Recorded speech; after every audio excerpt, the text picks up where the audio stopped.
What is going on, everyone? My name is Andy. Welcome back to another FPL video. In this one, we're going to take a look at a draft that contains not just Haaland, but also Salah and Trent Alexander-Arnold as well. A few of you asked me to put this together, so I thought I would come up with a draft to see how good it looks. And at the end of the video, I'm going to run it through the My Team tool on Fantasy Football Hub to see what its team rating is. If you want to get your own team rating for the draft that you've got right now, click that link at the top of the description. So in defence, we've got, you guessed it, Trent Alexander-Arnold, and next to him is Estepinian, Shaw and Gabriel in a back four. Ultimately, if you're trying to fit in so many expensive players into one draft, you have to have some cheap options in there somewhere. And from 4.5 to 5.5 million, all the value is in defence. That's why I've got 4 defenders instead of the popular 3. You could go all the way and have a back 5, most likely in a 5-4-1, but then you've got to have 2 forwards on your bench. Now, to be fair, in this draft, I actually do have Adebayo for 5 million at Luton, so I paid a little bit extra than the normal 4.5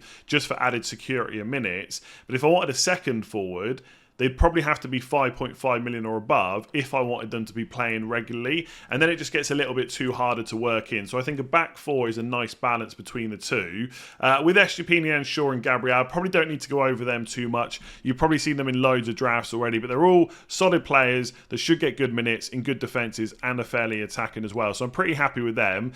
The reason that I've gone for Henry on the bench for Brentford is because the opening fixtures, at least the opening kind of 6 to 9 fixtures for Brentford, are pretty decent. And as I'll show you later on, he also covers some of the more difficult fixtures for Shaw and Estepinian pretty well. So I think he's a good option to have on the bench. And because I've got a Brighton defender and a Brentford defender, I've covered a different defence in goal by going for Johnston at Crystal Palace, who hopefully be first choice. If we know beforehand it's not him, they could easily switch to Guaita or someone else instead, but I'm pretty sure he's going to be first choice going into the season. So the back 4 is pretty solid. There's loads of good value there. Henry covers things pretty well, and just in case I do need someone else off the bench, Adebayo should get pretty regular minutes at Luton, and Nakamba hopefully will soon transfer to Luton as well and be pretty much nailed on. Again, at the time of recording, that hasn't happened yet, but it does look pretty likely, and to be fair, by the time this video goes out, that transfer might have happened. So the 4-man midfield is Salah and Mbeumo, Saka and Mitoma. And before we talk about the players this draft doesn't have, let's focus on the ones that it does, because I think that midfield looks pretty solid,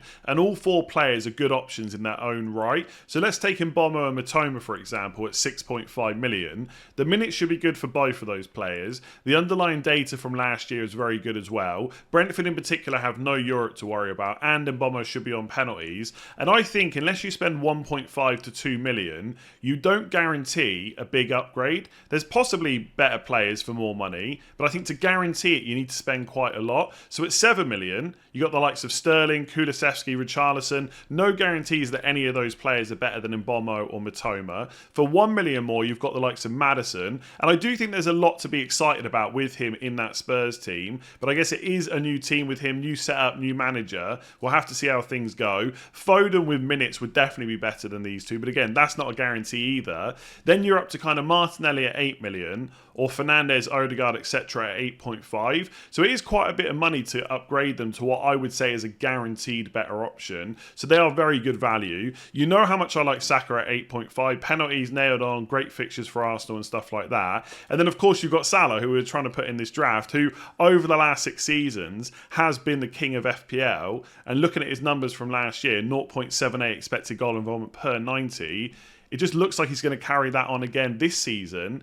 He's the only nailed attacker in that Liverpool team. He's probably going to keep penalties. And if you're really feeling brave, you can bet against Haaland for captaincy in game week 2 and go for him against Bournemouth. And if Haaland does get injured or something like that, you've got a ready-made premium player just waiting. And of course, you're going to use a transfer on Haaland, so you could get Kane or someone like that. But you're kind of already set up. So I think there's definitely a conversation about whether or not there's better ways to use the funds. But I think when you look at that team, before we get onto the forwards that is, it looks pretty good. The obvious players that it doesn't have is no Man United attack, so no Rashford or Fernandes. And I've got to be honest, for my own team when I'm putting drafts together, I'm finding it really hard to leave Rashford out at the moment. And because there's so much limited funds, you can't have someone like Jesus up front. So you've only actually got one Arsenal attacker, whereas a lot of other people's drafts will have 2 or 3 Arsenal attackers and 1 or 2 Man United attackers. So that's where you kind of lose out. But I don't think you can look at this draft so far and say it's awful, that's for sure. So up front is maybe where the problems start to show, because alongside Haaland, I've only got 6 million to spend, and the forward options for 6 million or below are just not that exciting.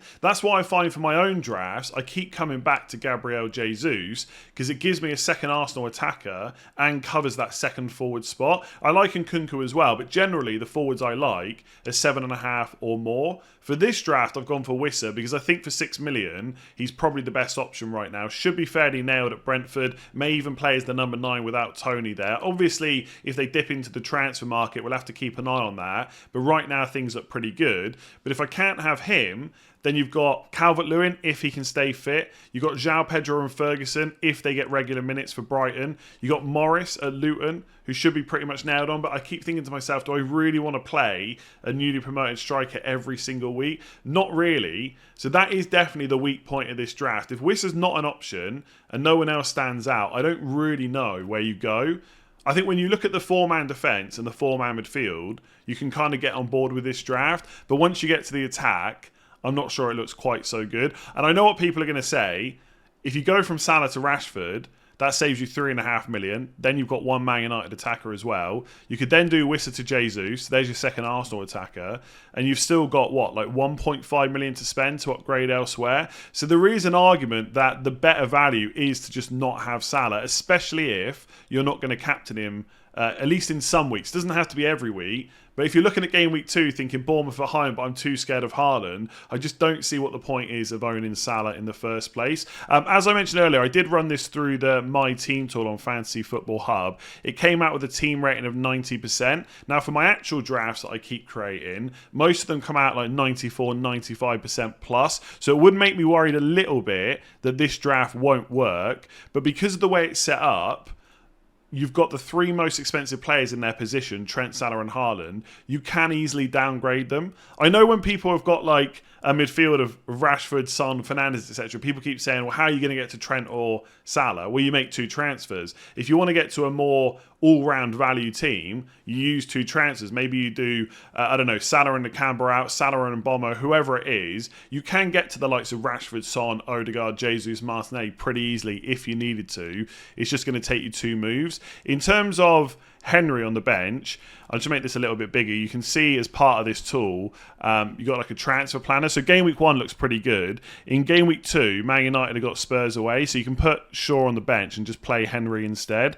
I think in game week 3, you can play any of them. You'd probably bring Shaw back in because he's got Nottingham Forest at home, and maybe take Estupiñán or Henry out. And then in game week 4, Man United got Arsenal away. So again, you can just play Henry and Estupiñán instead. You probably wouldn't bench Gabriel or Trent Alexander-Arnold that much anyway. So if you want to check out your own team rating and use the planner and stuff like that, make sure you check out the link in the description below. Otherwise, let's do some tinkering with this draft. So I do think if I was going to go for a draft with Haaland, Salah and Trent, it probably would look something like this. But I just want to mess around with it to see if there's a different variation that we could come up with. I think if you wanted to go from Wissa to like a Jesus, just to improve that forward line, you've probably got to make too many cuts elsewhere. Like one that I've seen people talk about is Mitoma to Enciso, but I just don't think there's any guarantee about his minutes early on. And you've still got to free up another 1 million. Now, one way you could do that is to get rid of Adebayo and just have a little bit of a weaker bench. Wouldn't be a huge issue because you still have a defender on the bench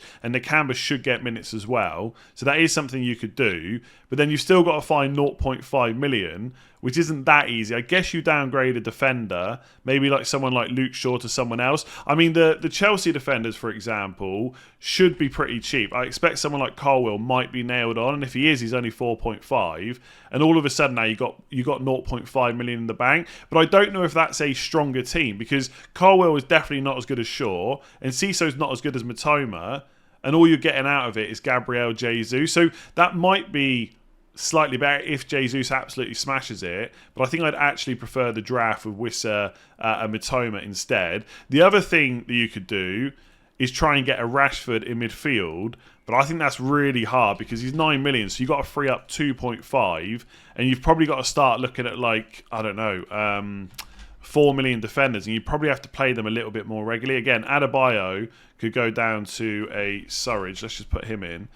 And then you've still got to find 0.5 million from somewhere, and you've got Baldock in there. So you could go from Henry to another £4 million midfielder. You could drop Mbomo to a 6 million Gibbs White. But again, I just don't think it's worth it. So I think if you're going to go for Salah, Trent and Haaland, you've got to commit to it by not having those kind of Man United attackers, or ditching Saka. You could go for Fernandes, try and get 0.5 million more to get Rashford. But either way, for Man United and Arsenal, you're probably only getting one attacker. I suspect some people really like Foden, so you could drop Saka down to Foden, then you'd have another million to spend. But I think overall, it just probably makes the draft worse. Whereas, as I said at the end of the video, you can probably make it slightly better just by getting rid of one of these Liverpool players. Like, even if we do those moves I spoke about, Rashford in and Wissa to Jesus, and obviously you can decide yourself whether you think they are better moves, but I think they look pretty good. Like, you can do that, and suddenly the squad looks better, and you've still got that 1.5 million to upgrade elsewhere. So you could put another 6.5 midfielder in if you wanted to and just have a better kind of bench option. So you do Nakamba to like an Eze and drop Adebayo to a 4.5 million midfielder. Or, of course, you could drop one of the defenders. So let's just quickly do that. Like a Luke Shaw to a Baldock. So you could do that. You could upgrade your midfielder to... I mean, you could even go all the way to Foden if you wanted to. That could be an option. And then obviously you would just bench, let me just see, you would just bench Baldock, I suspect, instead of Foden, and just play something like that. So I've put this draft together, Salah, Trent and Haaland, because a lot of people asked me to do it to see how good it would look. And I think it's okay, but I think ultimately there is better value to be had by only having one of them. I still haven't decided myself, as you probably know from watching on the videos, whether I'm going to have Trent or Salah or neither. But I think ultimately you can only have one. I just think it weakens the squad too much to have all of them. But let me know in the comments below what you think of the draft I came up with. Can you come up with a better one? Make sure you check any drafts on the My Team Tour on Fantasy Football Hub. Links in the description below. Hit that subscribe button and I'll catch you again soon.